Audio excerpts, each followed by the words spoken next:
Welcome to Tally Learning Hub.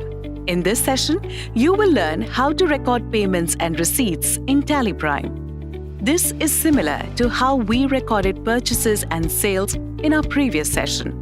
The only difference is that the fields required to be filled will be related to payments and receipts. Let's start. Press V for vouchers. Press F5 for payment. Press F2 to set the date. I want to set the date to 5th April. You will notice that automatically Tally changes the date to 5th April, assuming that since our last transaction was on 4th April, we will want to change the date to the next date. Let us record a payment made for the rent. Since this is a payment, Tally first asks for the ledger from which the payment is made. This can be either the cash or the bank ledger. Press spacebar and you will see the list of cash or bank ledgers you've created. Select the ledger. I'm selecting the bank ledger. Now, let's select the ledger to which the payment is made.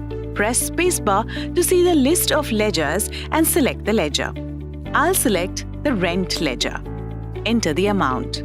Press enter until you get this bank allocation screen.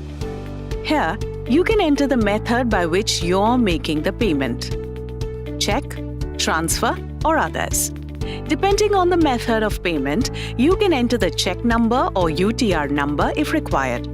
This will be useful if you use our banking features like check printing, check management, and bank reconciliation. Enter the narration if required. While recording a payment or receipt transactions, you get various options in the side menu. You can use autofill to record the statutory payments such as GST, TDS remittance, etc. Similarly, in case the payment received is a post-dated check, you can mark the voucher as post-dated by pressing Ctrl L.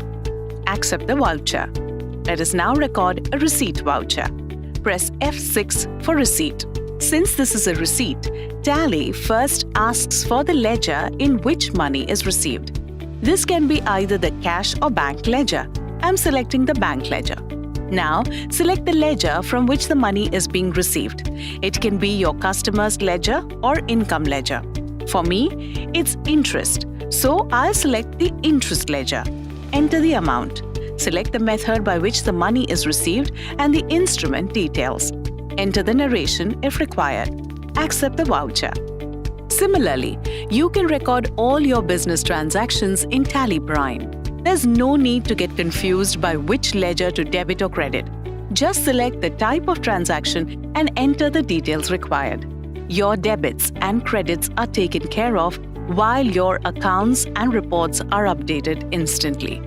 Anytime you want to change to double entry mode, press Ctrl+H for change mode and select double entry.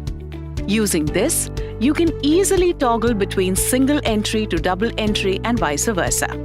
If you want to see the list of transactions you've recorded in a day, press Alt+G for go to and type daily and select daily entries. In another way, from to gateway of Tally, press D for display more reports. Press D for daybook. A quick recap of things we learned in this session. Recording payment and receipt voucher. Change mode from single entry to double entry mode and vice versa. Viewing day-to-day transactions from daybook.